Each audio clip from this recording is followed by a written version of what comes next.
All right, how's it going, everyone? In the beginning of this video, you see me just kind of quickly going around with the square, making sure I'm 90 degrees from the MDF. MDF is usually pretty true. This hasn't been moist or anything, and it would even conform to my tabletop anyway, my table saw, so it doesn't really matter. I want to talk about box making, and before you cut the lid off, it's real easy to cut the lid off these boxes when you make a double like I did.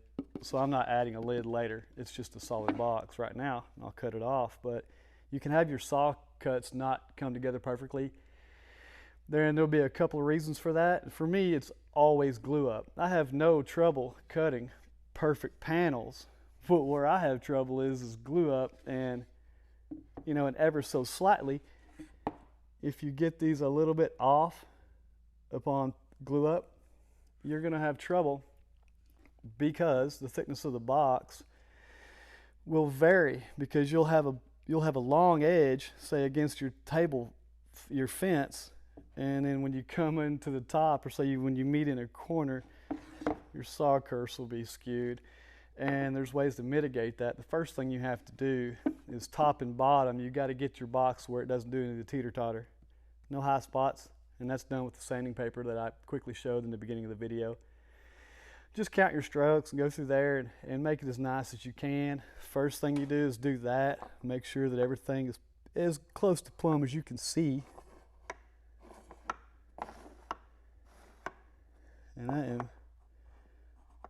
really close. I might have a slight discrepancy right there, but I mean, that's close enough. But you still want to be way out.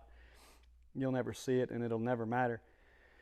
But the main thing is, if you're 45s and you glue them up and they're crooked, that's going to be a huge problem. So once you're finished and you have everything sanded and you're finished with that part of it, then you need to go through here and make sure your thicknesses haven't changed. And if they've changed too far and you've got a narrow edge this way versus something like this, that's bad. So what you'll have to do, it'll cause your lid to be cut at an angle. Now that's an exaggeration, but that's what'll happen. So how you remedy that is pretty simple. You just set your table saw fence and bring it in and make another cut on the bottom. This is the top, here's the bottom with the wormholes. And you could do that, and then everything will be dead flat in the same exact height. The only thing that could cause is the bottom panel to not be exactly the same distance inset inside the bottom lip, but you won't see it, it's on the bottom, so it doesn't really matter.